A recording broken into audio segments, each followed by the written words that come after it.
Assalamualaikum warahmatullahi wabarakatuh. Halo semuanya, perkenalkan nama saya Fatih Fernanda. Saya selaku moderator dari kelompok ini.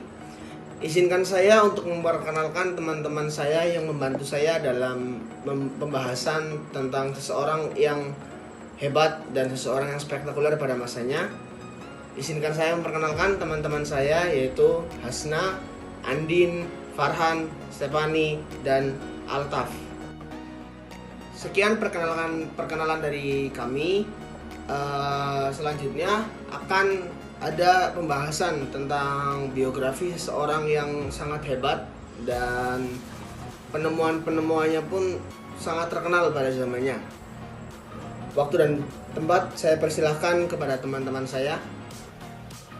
Mulla Sadra merupakan seorang filsuf Safawiyah yang terkemuka. Nama aslinya adalah Muhammad bin Ibrahim bin Yahya al-Qawmi al-Shirazi dengan gelar Sadr ad-Din atau Sadr al-Muta'allihin, seorang Syiah yang berhasil menambahkan ajaran-ajaran Imam Syiah 12 ke dalam pencampuran peripatetisme, akbarisme, dan iluminasionisme. Mulla Sadra lahir kira-kira tahun 980 Hijriah atau 1572 Masehi di Syiraz dan meninggal pada tahun 1050 Hijriah atau 1640 Masehi di Basra. Dia merupakan filosof pertama yang membawa susunan dan keserasian lengkap ke dalam pembahasan-pembahasan mengenai masalah-masalah filsafat. Dia menyusun dan mengatur persoalan-persoalan itu sebagai persoalan matematika. Dan pada waktu yang sama, dia memadukan ilmu filsafat dengan ilmu ma'rifat. Mulla Sadra memberikan metode filsafat yang baru dalam membahas dan memecahkan ratusan persoalan, di mana persoalan tersebut tidak dapat diselesaikan dengan filsafat peripatetika, yaitu sistem filsafat yang dikembangkan oleh Aristoteles. Pendapat-pendapat yang dimilikinya lebih berpengaruh dalam pemikiran Islam dibandingkan dengan para ahli kalam, sekalipun dia bukanlah seorang ahli kalam. Selanjutnya adalah latar belakang menjadi filsuf. Mulla Sadra adalah seorang anak tunggal dari keluarga Iran. Ayahnya sangat menaruh harapan besar padanya.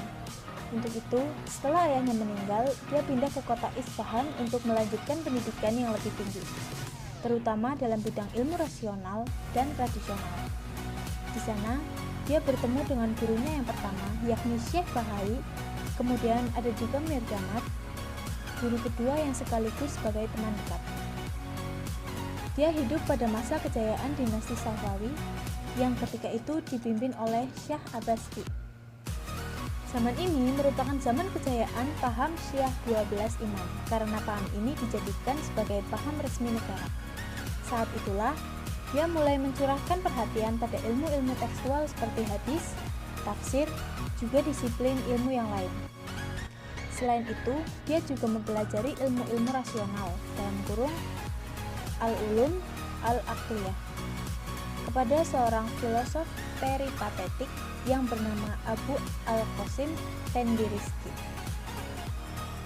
Tiga gurunya ialah Syekh Bahai, Mirdamat, serta Penderecki yang merupakan pelopor mazhab pemikiran Isfahan yang terkenal di Iran, telah berhasil melatar belakangi lahirnya falsafah Mulla Sadra. Selanjutnya, teori pemikiran Mulla Sadra. Mulla Sadra membangun pemikirannya melalui pendekatan sintesis antara al-isyraq, masyai, irfan, dan kalam, sehingga dinamakan sebagai tokoh pencetus filsafat transenden teosofi. Filsafat transenden teosofi menjelaskan cara manusia untuk memperoleh pengetahuan, yaitu bersandar pada wahyu, akal, dan intelektual, dan visi batin atau pencerahan. Mulla Sadra menanamkan dengan hikmah muta'aliyah adalah kebijaksanaan yang diperoleh lewat pencerahan ruhaniyah atau intuisi intelektual dan disajikan dalam bentuk yang rasional dengan menggunakan argumentasi rasional. Hikmah muta'aliyah ini bukan hanya memberikan pencerahan kognitif tetapi juga realisasi yang mengubah wujud penerima pencerahan untuk merealisasikan pengetahuan, sehingga terjadinya transformasi wujud hanya dapat dicapai dengan mengikuti syariat. Mulla Sadra mempertemukannya dengan kebenaran Al-Quran dan harmonisasi yang dilakukannya menghasilkan sebuah senjata yang mengintegrasikannya melalui tiga jalan: Quran, Tuhan, irfan spiritual atau mistis. Karena memang ketiganya tidaklah Mullah Sadra menggagaskan 4 perjalanan untuk mencapai kebenaran pada kebenaran ilahiyah. Di antaranya: pertama, perjalanan galus dari makhluk menuju al-haq. Kedua, perjalanan lawan al-haq dalam atau kesempurnaan al-haq. Ketiga, perjalanan dari al-haq menuju makhluk dan al-haq. Dan keempat, perjalanan di tengah makhluk dan al-haq. Pandangan Mullah Sadra mengenai pengetahuan Tuhan bersifat objektif eksistens atau al-wujud al-aini, sedang pengetahuan manusia bersifat mental eksistens. Mullah Sadra membagi pengetahuan manusia dalam bentuk persepsi yang ia klasifikasi ke dalam 4 tingkat, yaitu persepsi indera, imajinal, intuisi indera, inteleksi.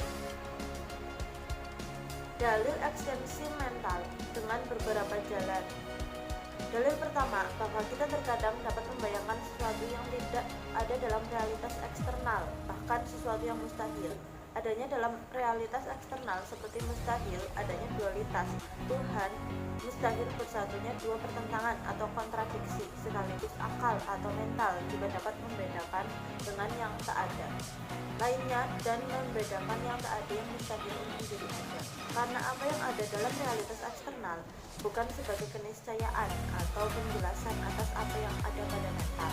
Dengan demikian dapat dipahami bahwa wujud bagi Mullah Sadra adalah mencakup seluruh yang ada. Dalam hal ini muncul dua konsep, yakni eksistensi dan esensi. Bagi Sadra yang benar-benar ada itu adalah eksistensi dan bukan esensi. Artinya eksistensi mendahului esensi. Esensi tidak akan berarti tanpa eksistensi. Mullah Sadra sendiri mengatakan basitul hakikah kullu syai', atau bahwa wujud yang bersifat sederhana adalah wujud yang mencakup seluruh entitas yang disebut sesuatu, seperti ungkapan Mullah Sadra yakni basit al-hakikah kullu al-asya wal laisa bisyai'in minha. Doktrin ajaran Mullah Sadra berdasar pada wujud dan beberapa polarisasi substansi gerak atau kejadian dan perubahan substansi alam, pengetahuan dan hubungan antara yang mengetahui dan yang diketahui, serta jiwa, fakultasnya, generasi, perfeksi, dan berakhir pada resurrection. Karya Mullah Sadra yang pertama, Al-Hikmah Al-Muta'aliyah bil Asfar Al-Aqliyah Al-Arba'ah, atau lebih dikenal sebagai Kitab Asfar Al-Arba'ah, yang artinya 4 perjalanan, yang meliputi bidang metafisika, teologi, juga jalan sufi Thariqah. Penjelasan yang pertama menceritakan perjalanan makhluk menuju kepada pencipta kebenaran Al-Haq, yang di dalamnya terdapat dasar metafisika eksistensialisnya yang mencerminkan tahapan jalan sufi Thariqah, di mana ia berusaha mengendalikan nafsu di bawah pengawasan seorang guru atau syekh. Yang kedua, tahapan di mana sang sufi mulai menarik wujud-wujud ilahi. Yang ketiga, sang sufi meleburkan diri dengan Tuhan. Dan yang keempat, tempat di mana sang sufi mengalami keteguhan dalam peleburan diri.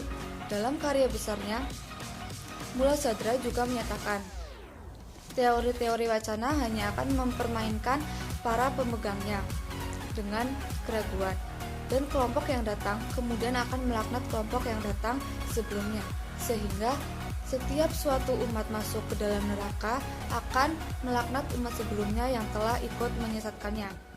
Yang kedua, Al-Mabda wa Al-Ma'ad, yang membahas masalah metafisika, kosmogoni, dan ekatologi. Yang kedua, Al-Mabda wa Al-Ma'ad, yang membahas masalah metafisika, kosmogoni, dan eskatologi. Yang ketiga, Syawahid Al-Rububiyah fi Al-Manahij Al-Sulukiyah, merupakan salah satu masterpiece yang paling terkenal dari Mullah Sadra. Bisa dinilai sebagai ringkasan dari Al-Hikmah Al-Muta'aliyah karena mengandung seluruh aspek penting dari doktrin-doktrinnya. Yang keempat, Al-Mafatih Al-Ghaib, berisi doktrin-doktrin irfani tentang metafisika, kosmologi, dan eskatologi, serta banyak berisi rujukan terhadap Al-Quran dan hadis.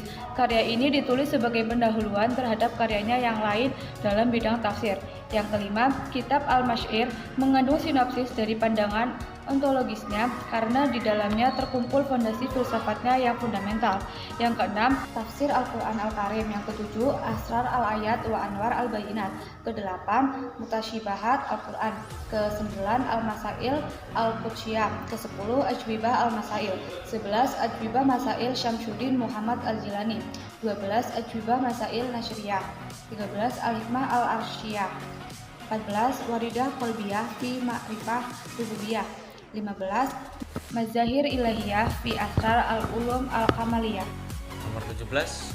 Kas al-Asnam al-Jahiliyah fi Zam al-Mutasyawifin, atau menghancurkan berhala-berhala jahiliyah.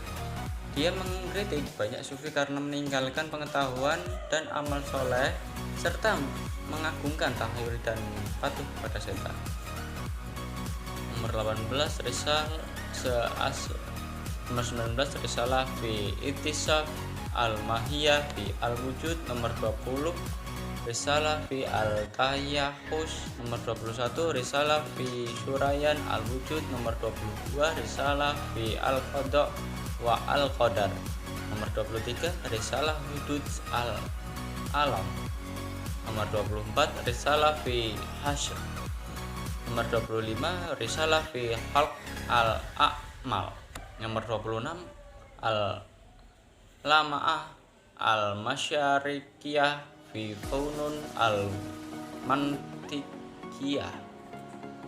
Nomor 27. Risalah fi al-Tasyawur wa al-Tasdik. Nomor 28. Al-Tankiyah. Nomor 29. Risalah fi Ittihad al-Aqwa al-Ma'qul. Nomor 32. Nama Sadra bi Ustadi Khud Sayyid Mirdamad.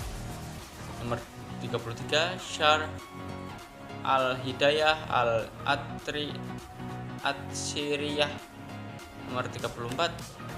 Syekh Ushul min al-Kafi. Nomor 35. Syekh Ilahiyat al-Syifa. Nomor 36.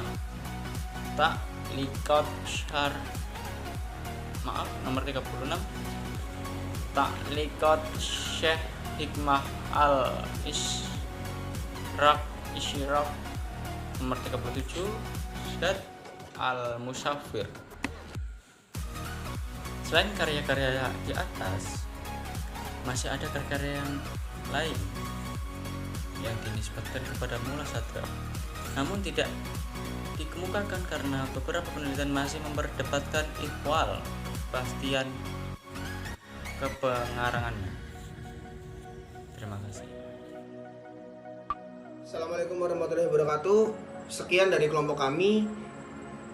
Semoga pembahasan atau presentasi tentang seseorang, biografi seorang yang sangat hebat, yaitu seorang Mullah Sadra, dalam bagaimana dia menjadi seorang filsuf, bagaimana kehidupan dia, apa saja karya-karya hebat yang beliau ciptakan. Semoga bisa menginspirasi kita semua ke depan untuk menjadi orang yang lebih baik dan lebih hebat. Sekian dari saya, apabila kurang lebihnya mohon maaf, dan apabila banyak kekurangan dalam saya dan teman-teman saya menjelaskan, mohon maaf yang sebesar-besarnya. Wassalamualaikum warahmatullahi wabarakatuh.